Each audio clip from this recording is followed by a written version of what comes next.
really means freedom. Not yet.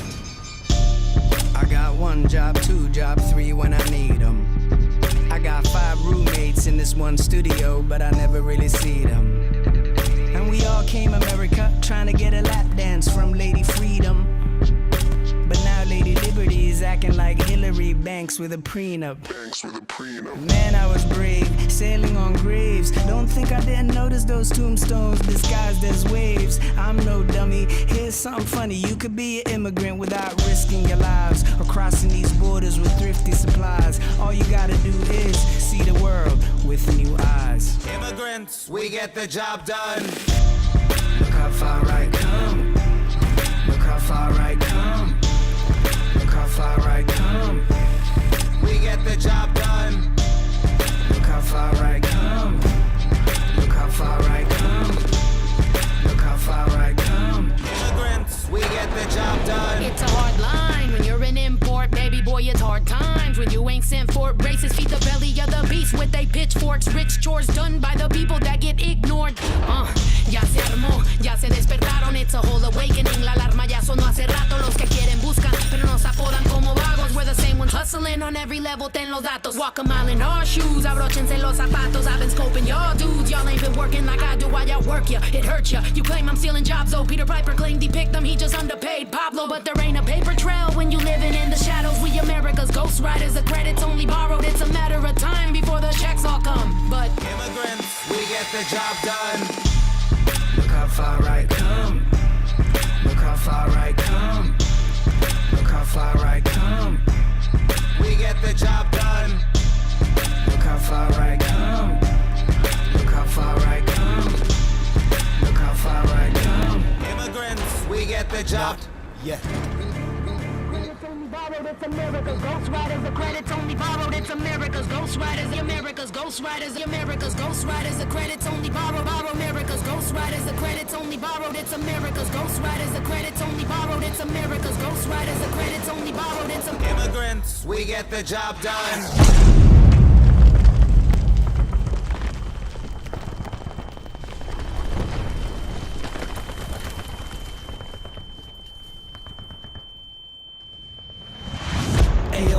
Immigrants, we don't like that. Nah, they don't play. British Empire strikes back. They're beating us like 808s and hi-hats at our own game of invasion. This ain't Iraq. Who these Fugees? What do they do for me but contribute new dreams, taxes and tool swagger and brutally? Cool, they flee war zones, but the problem ain't ours. Even if our bombs landed on them like the Mayflower.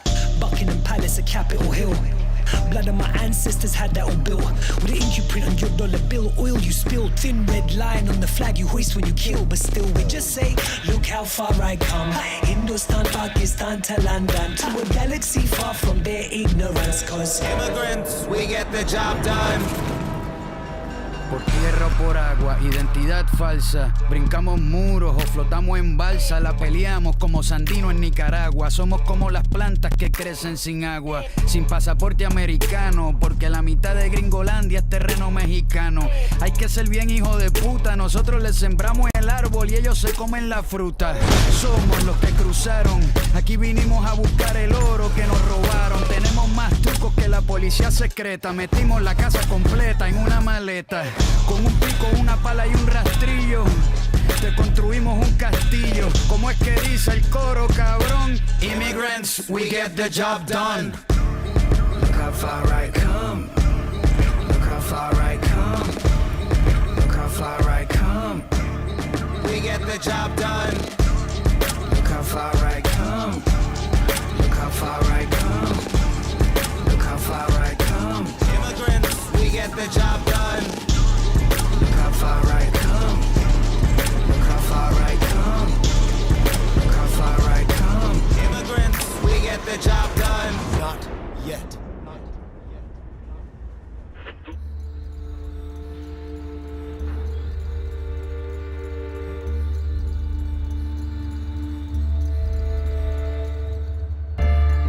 Viene a decirnos con mucha firmeza y gran convencimiento lo mismo que nos decía en el siglo XVIII el barón de Holbach, ¿no? Un filósofo francés de origen alemán. Si nos remontamos al comienzo, entonces hallaremos que la ignorancia y el temor crearon a los dioses.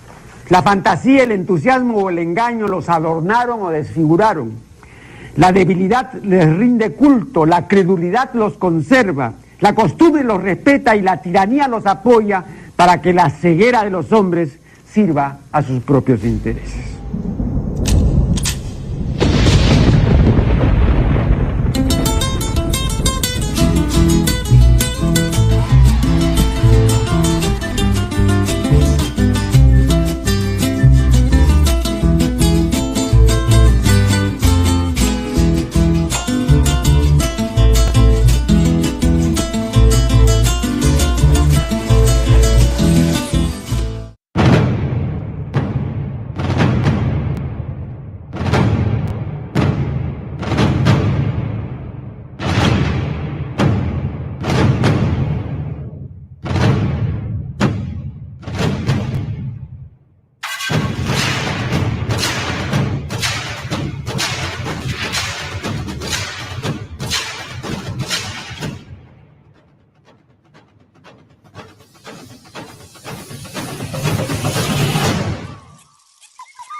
Now, during the McCarthyite atmosphere of the 1950s, of which I'll be covering in depth, it was also known as the Second Red Scare, the federal government will force agribusiness to adopt the Bracero program permanently by eliminating their reliance on undocumented workers through a military program entitled Operation WETBACK.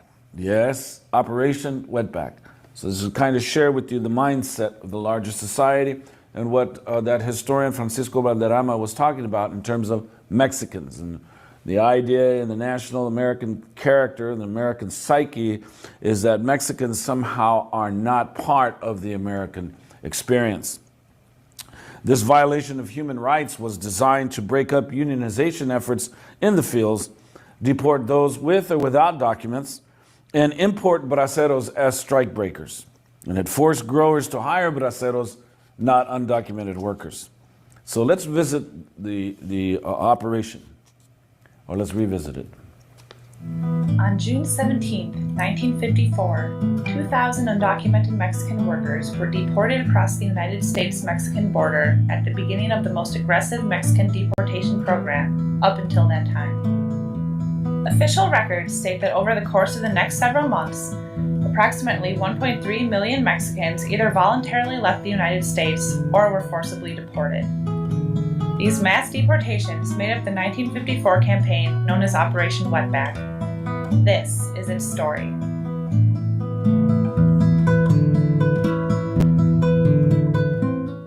By the 1950s, the United States public and government had grown worried about the increasing numbers of apprehensions of undocumented Mexicans, or wetbacks. The derogatory term wetback comes from the perception that many undocumented workers swam or waded across the Rio Grande to reach the United States. Popular media cited undocumented workers as responsible for increased disease and crime rates, narcotics, security threats, and soaring welfare costs. President Eisenhower was similarly concerned. In 1954, President Eisenhower appointed General Joseph Swing as head of the Immigration and Naturalization Services, or the INS, in hopes that Swing could resolve the immigration problem. Under Swing's command, the INS and the Border Patrol saw the benefit of a large-scale deportation campaign to relieve this anxiety regarding undocumented workers. This led to the creation of Operation Wetback in the summer of 1954. The 1954 Operation Wetback was actually not the first of its kind. The initial Operation Wetback model was conceived in 1950. In this model, undocumented workers are not only pursued in transit across the border, but also while living and working in the United States. The 1954 operation simply used this methodology on a greater scale. On June 17, 1954, Operation Wetback began in California. The operation's commencement involved approximately 750 Immigration and Border Patrol officers and investigators, 300 jeeps, cars, and buses, and 7 airplanes. Mobile task forces conducted raids in Mexican-American barrios and through traffic stops. These task forces checked cars for undocumented Mexicans. Planes marshaled from Florida, Texas, and California also scoured farms and open country. Workers found to be undocumented were forced onto buses and sent back to Mexico. Soon, the raids spread to Arizona and Texas. The main raids occurred during the summer of 1954 in the agricultural areas of California, Arizona, and Texas, but Operation Wetback also involved lesser raids on cities such as Kansas City, Chicago, and Memphis. Officially, approximately 1.3 million Mexicans either voluntarily left the United States immediately before the operation or were forcibly deported during the operation.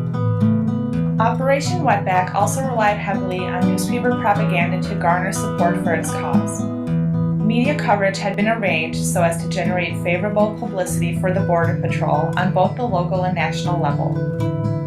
As undocumented immigrants were rounded up, forced into buses, and deported across the border, the press took photos of officers apprehending dozens and hundreds of undocumented Mexican nationals at a time.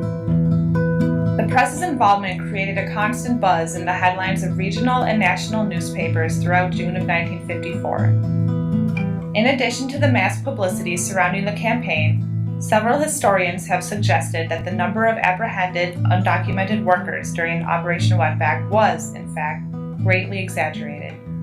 Regardless of the accuracy of the numbers, however, Operation Wetback was perceived as a successful campaign at its time.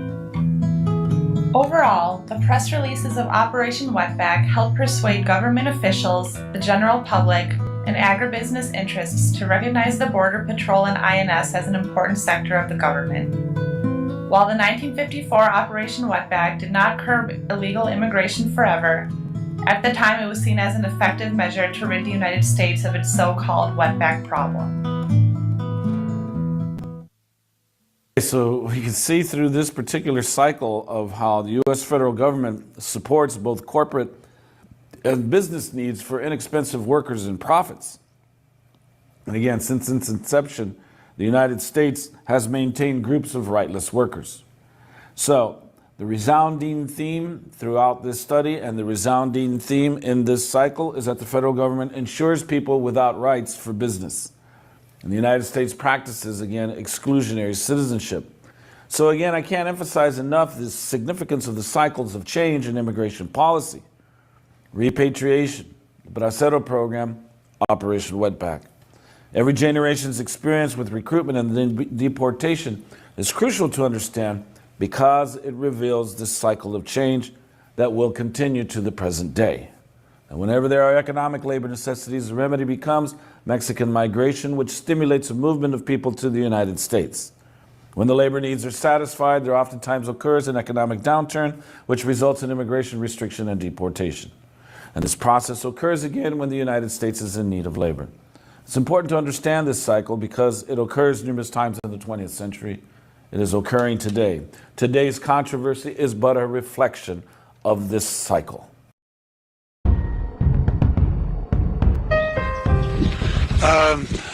This question of the illegals I find very interesting. Would you say that it's, at this particular moment, as important as any of the other problems facing the Union? Oh, yes. In the last 3 weeks, last 2 weeks, it has become an emergency for us. Well, there's an awful lot of illegals coming in by the hundred, by the thousands. Our people are not only in some of the crews where there's now strike breaking. Some of those crews are 100% illegals, outright, openly, with no attempt to disguise it. And so it's so bad now that we estimate 60 to 70% of the farm workers in California, of the resident worker, of the citizen, is out of a job because of the wetbacks. They're coming in by the thousands, just unbelievable. See, they're coming in with the consent of the Immigration Service, which is part of the Department of Justice. How else could they come? We, for instance, know that if you go to Coachella, you go to around the El Paso area, the secondary immigration checkpoints have been unmanned now for at least 3-4 weeks. They're closed. They're at night. They're dark. There aren't any patrolmen there. It's a gimmick. We think that it's a prelude at the beginning to a big drive on the part of the administration and the Mexican government to bring the Bracero program again. It's a vicious attack on the local worker, and it's just one of those things that agribusiness thinks they can get away with it. And our job is to inform the whole country what's happening, together with a boycott, and solve it that way. And so the workers themselves even though a lot of them are Mexican descendancy themselves, are very uptight and very, very worried and very mad about the illegals coming to break their strikes, and it takes away their jobs, their livelihood, and so forth. Does that put you in an uncomfortable position to be against the illegal immigrants because they are from Mexico? In other words, part of your program has been an appeal to equal treatment of people of Mexican origin, right? Oh yeah, sure, but we're speaking of the legal ones. You know, we don't want Mexico to export its poverty to us, and then we pay. It's not the agriculture, it's not society in general. It's a farm worker again paying for those sins. You know, and Mexico should take the initiative and stop exporting the poverty to us. They should do something about the rural economy over there, and then see it's a way of breaking the strike. It's a way of demoralizing the farm workers.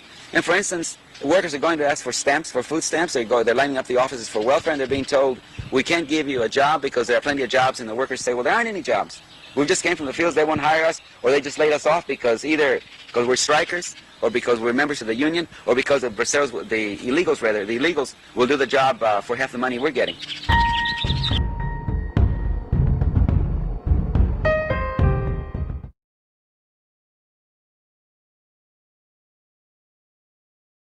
I'm not gonna rush it.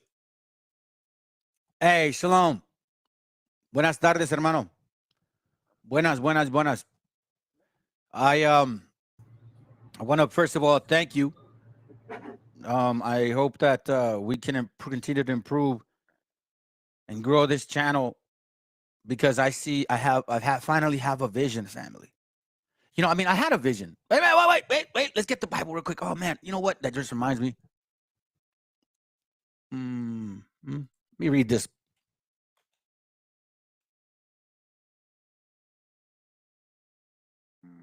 Proverbs 29:18. It says, where there is no vision, the people perish, but he that keepeth the law, meaning structure, organization, respect between brethren, happy is he. You know why? Because that's the only way you build a nation, family. I've said it before and I'll say it again. We got to get ourselves in order first. And you know what? Honestly, I'm always going to say, I'm going to tell you this first. I'm going to say this to you first and foremost, before anything. Me particularly, before I'm a teacher, I am a student. Some of you who have had a chance to speak to me know what I'm talking about. Some of you men, what I've offered myself.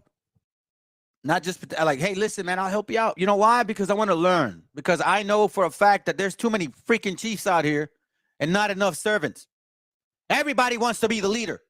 Nobody wants to shut up and listen. How do you make a nation strong? You don't make a nation strong by having a bunch of chiefs. First of all, you get organization on. And second, meaning organization within yourself first. And second, within your home. It starts in the house first. I've been saying this over and over. I don't know why. Man, I've been saying this since the beginning of the channel, God's sakes. I came from a one-West doctrine where blame the white man, blame the woman, blame everybody except yourself. Yet I'm like, wait a minute, man. Every time I blamed everybody else, I was just completely off. So something's not right. I'm like, well, you know what? The only way I got actually sober in this world, meaning I don't drink, right, anymore, because I was a piece of, excuse my language, drunk, was I just, first of all, I started shutting up. Let me start there. Again, where there is no vision, meaning if I'm reckless, don't have an idea who I am, I have no clue where I'm from, I'm just going to turn into alcohol or maybe women or some other crap, the people perish. When you don't know who you are and you don't have an actual vision, you don't have a future, people perish. Because see, there's one thing of dreaming and wanting, and there's another thing of actually and having a vision and wanting, and then next you know, there's another thing of actually it becoming like a manifestation, man. The Most High literally does what he does, and he says it when he says it, at the right time, at his right place. That's why it's important, fam. Where there's no vision, the people perish, which is why we must keep the laws of God in order to be happy. Listen, I'm going to say it again. The Most High gave us the 10 Commandments, right? The first 4 is between us and him. The last 6 is between us.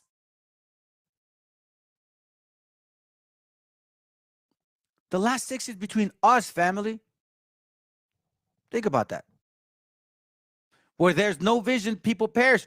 If you don't know that you have to have a standard, a level of understanding, a level of respect, a level of modesty, a level of servitude, a level of charity, the people perish. And you're not happy because you ain't keeping the laws, and you're wishing that, you know what, I'm just going to go worship the white Jesus. Maybe the black one sounds a lot better.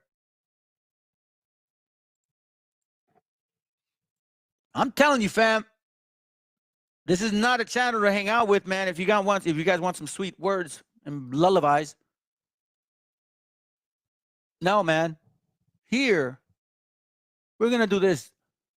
Here, we're going to do this to you. Oh, amor, paz con todos mis hermanos. Haga usted el favor de irse mucho a la chingada. No, usted no. You know what I'm saying? With all due respect. Still, Mexican, I think you're the only one on, unless it's Bro Garcia. Man, oh man. Let's go. Let's start. Let's begin. Again, family, we all have to be mindful of what our profession is in this walk. Let me slow down a bit. I got a little excited. It's like, for example, man, I'm the last one out of 10, right? You know, and I couldn't find myself in this space of a home. Other than outside from the fact that it was also very chaotic, you know. But that's no different than being out there in the world, fam, without law, structure, without understanding, without knowing that you are of the Most High, then you are a son of Abraham, Isaac, and Jacob. I wish I could kind of like pour out some of that stuff over to y'all, man, because like in reality, when you understand where you are from originally, all of these things matter. I'm going to remind you guys of something real quick. Let's not forget, family. Let's not forget. Watch this real quick. Open veins of Latin America. It says here, from page 38, a flood of tears and blood. And yet the Pope said Indians had souls. Let's read. We're going to do a lot of reading today.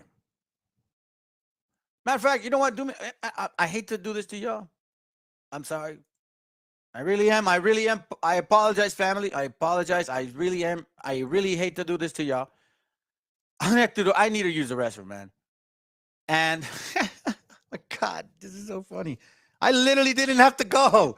So anyways, I'm going to pause for a second. Believe me, fam. All right, just hang in there. Y'all can go ahead and read it. I'm going to read it too. But I just find it so funny. Thank you. Thank you. Thank you. I'm probably, I need to hurry up and go anyhow. Give me a second. Let me play some something that at least some favorable for some. All right, fam. Hang on there.